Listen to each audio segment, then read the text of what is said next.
What's going on, everybody? It's your boy, Coach Ty here, and I want to introduce you guys to an interview that I did this past weekend with a good friend of mine, Coach Woodrow Samuel, as he introduced his book, Breaking the Cycle. It's an amazing book. We'll have links coming down the line of where you can purchase it. But I hope you enjoy this interview, and it's a little 60-minute style. I channeled my inner Ed Bradley. But enough about me.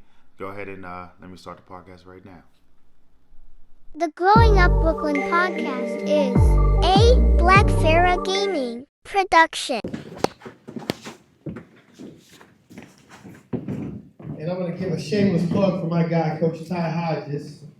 He has a podcast called Growing Up Brooklyn. And now I'm going to say this in front of all the folks here, Coach. I want to be on your podcast. I want to be a guest. So, I have all these people that saw me put that out there, Coach. I want to be a guest on your podcast. I didn't grow up in Brooklyn, but I want to be a guest on your podcast. No, for sure. Thank you, everybody. Thank you for having me here. Again, my name is Tyrone Hodges. I've gotten to know the Samuel family over the last 3 years very well. I partner with Carmen with the Ultimate Warriors, and I get to sit on Woodrow's bench from time to time and learn from such a great leader. I sit on his bench too because he's a phenomenal coach. Very humble, but he's a phenomenal coach. And I just thank you for this opportunity. And like I said, this is the Samuel family is truly the first family of people. I mean, when you look at who they serve, the community, Pasco, Hillsborough, they don't care where your kid comes from, what skill level they are. They take your kid in and treat them like one of their own. And I have no kids in the program, but if I had kids in the program, this would be the first place I would bring them. And it's been nothing but a blessing. And I thank you both for inviting me into your family. And I was just telling Coach, I said, when I first came on, Carmen had put together a little mixer, and it felt like family. I didn't know nobody there but Carmen. She's the only person I knew there. And it felt like family. I was so comfortable, and I just couldn't believe, people really, in Florida, I'm from Brooklyn, but I just couldn't believe, people are really this cool like this down there, and loved it. And we've been hitting the ground ever since. So thank you both, for having me, and I just wanted to share that with everybody before we go ahead and get started. Let me just pin this to you real quick. Okay. Yeah.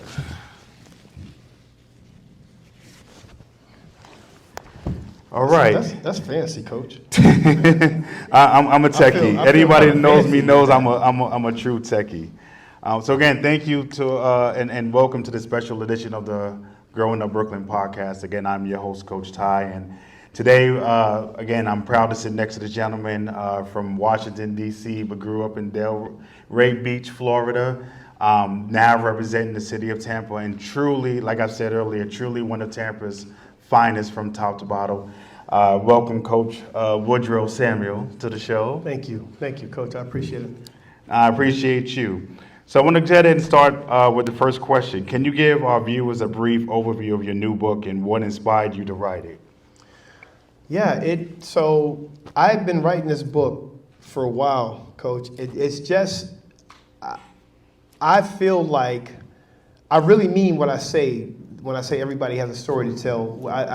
I feel like sometimes we feel like if we don't come from a certain ilk or if we don't come from a certain background, then our story is not viable, and I disagree with that. I mean, my story, there's some rough stuff in my story, but I feel like everybody's got a story to tell, and I feel like with some of the things that I experienced, as you'll read about in the book, I just felt like a lot of the things that I experienced gave me an opportunity to pivot and go in a different direction to show that, yes, I was here, yes, I was experiencing this, but I wanted to go in a different direction. I wanted to have a different legacy, and so I wanted to put the words down. I wanted to put it to paper. Yeah, and breaking the cycle is something that that's not spoken about in a lot of communities, because there are a lot of cycles that and again, with me growing up in Brooklyn, you see people that just if grandma did it, mom did it, and now the kids are doing it. So I thought that that message, and that title was very powerful. So what do you hope your readers will take away from it?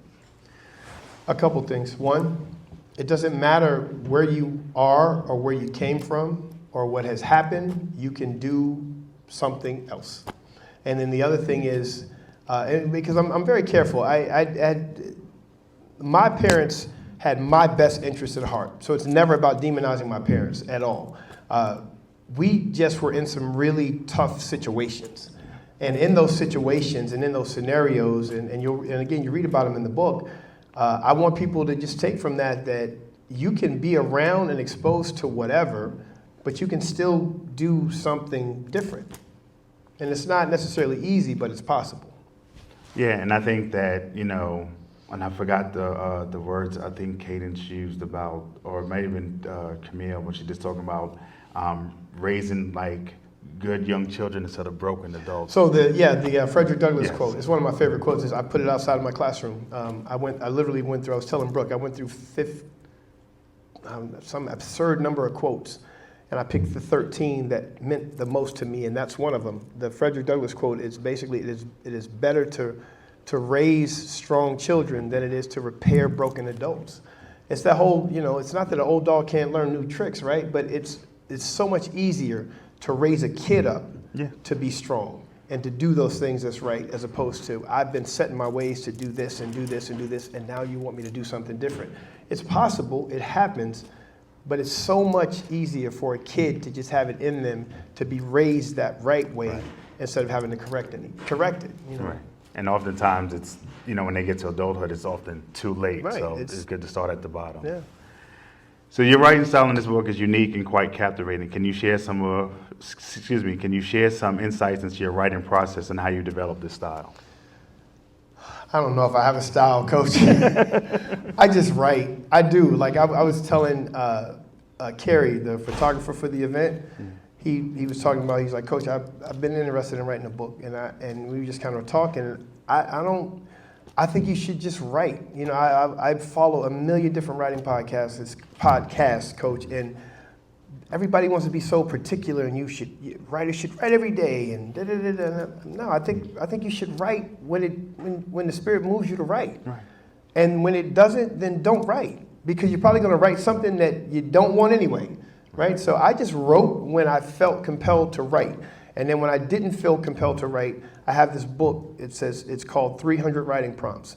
And whenever I didn't feel compelled to write, I would just write in that book. I would just read a prompt, and I would be very formulaic, and I would just write something. And then when I felt compelled to write, it just flowed. I didn't need anything. It was just right there. And that's what kind of happened with this book a few months ago. It just started coming to me. And then I've written a second book already called, it's about the word woke, right? And this, where we live now, the word woke has been demonized, but the word woke comes from a very rich place, and it was very pertinent and very necessary. And so I wrote a whole book about that. I've interviewed people, I've talked to people, and I'm practically done with that book because it took me so long to finish the first book. So. No, that's good, man. I can't wait. Definitely can't wait to touch up on that one. So the book seems to touch on current societal issues. What do you believe are the connections between your fictional world and the real world, and how do they reflect our society today? I think we're still dealing with some of the same issues, Coach. I really do. I feel like there's a chapter in my book called The Boys in Blue, if I can reference that. I grew up, just making this point, I grew up with this idea that all cops are bad. Yeah. That's what, and I still struggle with that, by the way. Yeah. Like, social media would have you believe that cops are just out for innocent blood every day. That's what they do. They just hunt for innocent blood. But at the same time, we know there are bad cops, right? So I still struggle with that. I still struggle when the George Floyd thing happened. I didn't care what George Floyd's record was. Right. That shouldn't have happened. Right? So I struggle still with that from time to time. But the bottom line is, I've learned that just like everything else, there's bad teachers, right? Yeah. There's bad coaches. There's bad bank tellers. Right. So there's bad cops. But just because a person puts on a uniform, it doesn't make them bad. Right. And so I think we are still struggling with a lot of the same stuff, and we just have to figure out how to deal with it and get past it and help our kids understand Like, I don't want my kids to think that all cops are bad. Right. There are great people that are police, right? When I was a kid, though, that was not, the veil was so strong. And there was just, I don't want my kids to feel like that. That's a part of breaking the cycle too, right? It is. Helping them understand, like, no, yes, there's crooked people in every field. But please don't think because somebody puts on a police uniform, they're a bad person. Right. As they say, don't judge a book by its cover. Right. Exactly. So your book has generated a lot of buzz and discussion. How do you anticipate it contributing to the broader literary landscape or conversation? Coach, I hope that when people read this book, they just realize that along with everybody having a story to tell, that somebody needs to hear their story. I think, and I say this in the book, one of my mentors told me that if you don't tell your story and you die having not told your story, you have robbed somebody. Yeah. Like somebody needed that story. Right. And you just took it to the grave. So. Wow, that's powerful. I never even thought of it that way. That's definitely powerful. So lastly, what message or emotion do you hope readers will carry with them after finishing your book, and what do you personally find most meaningful? I hope they'll have some compassion for me. Truthfully, that probably sounds selfish, but like, I have a lot of struggles, but I don't think people realize where they come from. You know what I mean? Yeah. So I hope they will have some compassion, but then also I hope that they realize that like there's still people right now that are going through those things. Like I'm on the other side of that stuff, Coach. Right. You know what I mean? I have friends that are cops. I have friends that are police officers. I'm very much in the law enforcement world now. Like The Game had a song where he said, I can't remember how he said it, but basically he said, 50 Cent taught him. He said 50 taught me, like, essentially, I used to hate 5-0. Now I'm dealing with 5-0, yeah, right? Yeah. Because I understand now. Hate it or love it. That's yes. right. Because now I understand, like, not everybody is bad because they do this thing. So I hope that there's some understanding. Like, I'm on the other side of that stuff. And I hope that me and Carmen are raising our kids to have compassion and understanding for all of it and everything. Yeah. That's what I hope. Who knows, right? We're not perfect and we dropped the ball, but I hope that I'm not perpetuating any of the stuff that I took with me that needed to be better.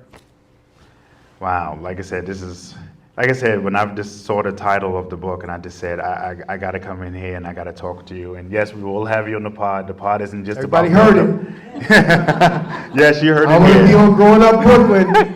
Yeah, we'll have, but again, the podcast, we'll have people from all walks of life, but definitely we're going to have you on. And like I said, I look forward to reading the book. Like I said, it's just such a powerful message that I even called my aunt and I told her, I said, I got to send you a copy of this book, because that's something that, again, in Brooklyn, that we just didn't know how to break that cycle. And there's people that still don't know how to break that cycle. So I think your message is powerful and look forward to reading it. And thank you for having me. Thank you for coming on this special edition of the podcast. I appreciate it. I appreciate you, Coach. And I wish you nothing but the best. Ladies and gentlemen, man. Coach Woodrow Samuel. Thank you, Coach.